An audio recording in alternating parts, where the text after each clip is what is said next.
Hello students, welcome to SST class. We were studying the chapter Rulers and Buildings, and about half of the chapter has completed, and now the remaining half we'll do. So what we are discussing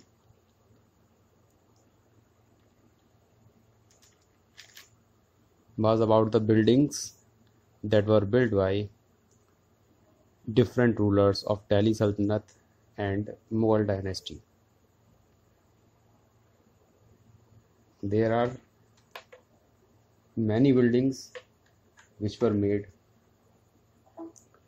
and they have different specifications. So now we'll focus on the gardens, tombs and forts that were made by different rulers. What were the specifications of gardens, tombs and forts? So first of all, we'll discuss gardens. Babur, who was the founder of Mughal dynasty, wrote an autobiography named तुज़ुक-ए-बाबरी. इस autobiography में, जिसका नाम तुज़ुक-ए-बाबरी था, इसमें बाबर ने India की जो condition थी, जो एनवायरनमेंट था, इसके बारे में काफ़ी अच्छी तरीके से एक्सप्लेन किया, अपने कुछ एक्सपीरियंस भी शेयर किए, और इसमें बाबर ने जो गार्डन्स बनवाए थे इंडिया में एंड आउटसाइड इंडिया, उनको भी मेंशन किया था. सो जो गार्डन्स जो बनवाए जाते थे, they were enclosed by an enclosure and they were rectangular in shape. Rectangular होते थे and these were internally divided by artificial channels like this, and these gardens are symmetrical. पूरी तरीके से completely symmetrical होते थे gardens, and because these gardens are divided into four portions, four quarters, so these are called चार बाग. In gardens को चार बाग कहा जाता था, because they are equal quarters and there is symmetrical division. Okay, and all the prominent rulers like Babur, Humayun, Akbar, Jahangir and specially Shahjahan, उन्होंने ये चार बाग बनवाए. जहांगीर और शाहजहां ने कश्मीर, दिल्ली, आगरा में चार बाग कंस्ट्रक्ट कराए थे. बाबर ने अपनी जो वो ऑटोबायोग्राफी थी, उसमें एक चार बाग का जिक्र किया है. You can see in this picture, he is Babur and this is Char Bagh. It is divided into four equal parts by artificial channels, and here this is enclosure. So even जब बाबर की डेथ हुई थी, तो बाबर को नूर अफगान बाग में दफनाया गया था, और उसके बाद इसको बाद में काबुल शिफ्ट किया गया था. So we have discussed about चार बाग. Now we will discuss about tomb, कि टॉम्ब्स की क्या विशेषताएं होती थी. तो टॉम्ब में सबसे पहले आता है Humayun's tomb. Humayun was the father of Akbar. ये अकबर के पिता थे, और अकबर ने जो टॉम्ब ये बनवाई थी हुमायूं की, तो it was basically based on the architecture on the ancestral line। जो अकबर के जो एंसेस्टर थे named Timur who was central Asian, उन्हीं की जो स्टाइल पे ये टॉम बनवाई गई थी। It is first tomb of its kind. इसमें क्या होता था, इस टॉम में there is a central dome, this is central towering dome, you can see एक सेंट्रल डोम होता था, एंड देयर इज ए टाल gateway, this is this gateway, this is a टाल gateway, and this gateway is called Pistak. You can see here, this is Pistak. Tall gateway is called Pistak, and there is a central towering dome. This is the specialty of Humayun's tomb. And all the tomb, all the area was placed on a charbagh. You can see these are channels. It has like this and this. These are quarters, and all of the area is placed on a charbagh. अब इस जो construction है, जो Tom है, थोड़ा इसके अंदर का पार्ट देखते हैं कि इसके अंदर किस तरीके से कंस्ट्रक्शन वर्क किया गया था। अब इसमें देयर इज ए रूम, और we can say there is a huge court. एक बड़ी सी कोर्ट होती थी, और जिसके बीच में हुमायूं की टॉम रखी हुई थी।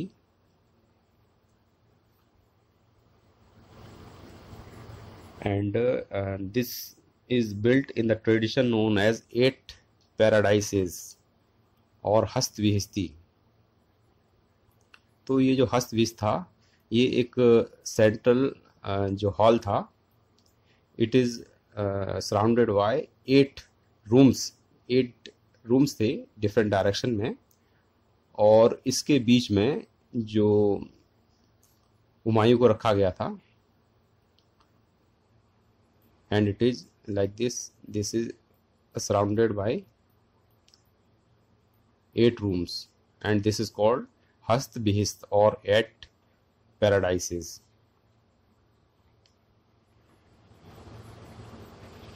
And all the building was constructed with red sandstone and edged with white marble। यानी कि जो बिल्डिंग थी वो रेड सैंडस्टोन से बनी हुई थी, लेकिन जो उसके एज थे, जो उसके किनारे थे, ये वाइट मार्बल्स के बने हुए थे। So this is Humayun's tomb।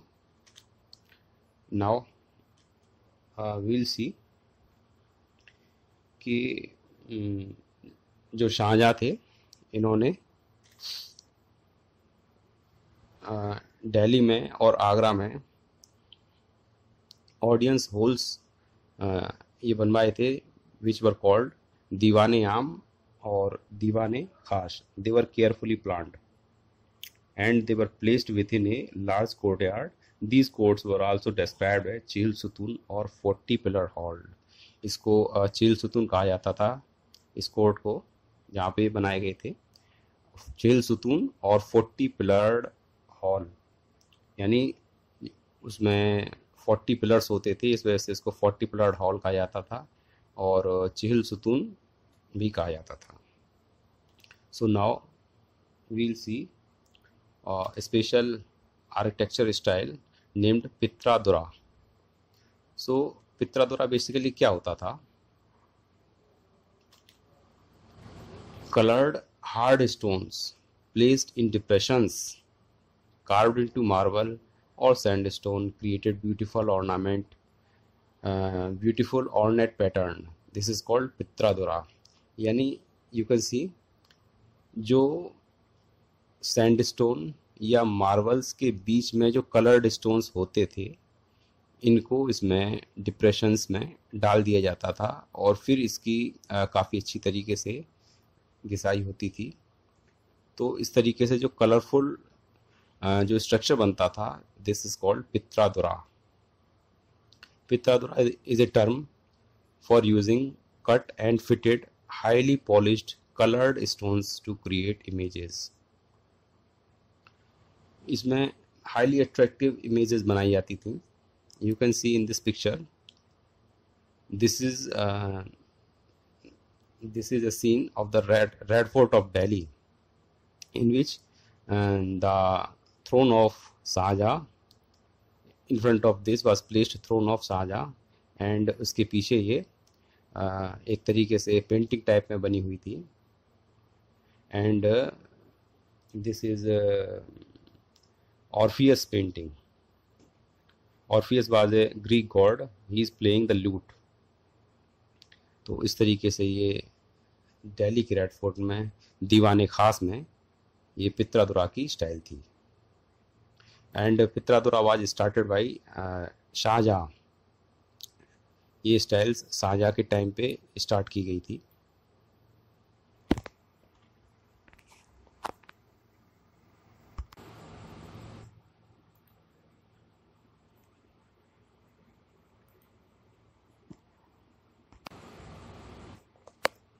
During the early years of his reign, Shahjahan's capital was at Agra, a city where the nobility has constructed their homes on the banks of the river Yamuna.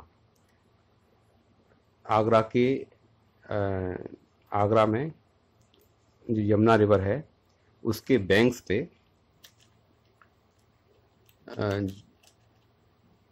जो शाहजहां ने capital बसाई थी, तो उसमें जो चारबाग होते थे, चारबाग के सेंटर में जो कंस्ट्रक्शन वर्क था वो किया जाता था. जो भी कंस्ट्रक्शन वर्क था. एंड पित्रादुरा से संबंधित आपको एक और थोड़ी पेंटिंग दिखाते हैं. these are made using पित्रादुरा. these are hard stones. they were embedded, and here you can also see these beautiful paintings are made of hard stones. So what we are discussing, that Charbagh इन आगरा. तो इसमें जो भी construction work होता था वो चारबाग के centre में होता था. जो भी बिल्डिंग्स बनती थी चारबाग के सेंटर में बनती थी. But there is another style in which the buildings were made on the we can say कि उसके बीच में ना बन के उसके एक साइड में बनती थी. either this side or we can say other side. These are called riverfront garden. Riverfront garden are the garden in which the main building, the main dwelling, which is not located in the center but at its edge, either close to this side or other side. But on the banks of Yamuna, the construction work was did on the side of Yamuna. You can see in this Taj Mahal. This is Taj Mahal. इसमें जो ये main building बनी है, ताज महल बना है, this is Charbagh. You can see this is artificial channel. Okay. So construction work ये होना था बीच में, लेकिन ये बीच में ना होकर एक इसके एज पे हुआ है और उस साइड पे हुआ है जिस साइड में यमुना रिवर है. इसके पीछे here it is flowing Yamuna river. So a construction work is done on the edge of the charbags. So these bags were called riverfront garden. Riverfront garden की क्या स्पेशलिटी है कि इसमें कंस्ट्रक्शन वर्क रिवर की side में होता है, not in the center of charbag. So Shahjahan adapted the riverfront garden in the layout of Taj Mahal. Taj Mahal with the grandest architectural accomplishment of his reign. सबसे सुंदर कलाकृति थी शाहजहां की. And इस मोनूमेंट को देखने के लिए डिफरेंट कंट्रीज से लोग आते हैं. So this is river front garden. Now we will discuss another topic, region and empire. Different regions जो एम्पायर के टेरिटरी में होते थे, उन्होंने क्या इम्पैक्ट किया एम्पायर पे, एंड एम्पायर के कंस्ट्रक्शन वर्क ने रीजन्स पे क्या इम्पैक्ट किया. So we will discuss. तो क्या होता था, as construction activity increased between the 8th and 18th centuries, there were also a considerable sharing of ideas across regions.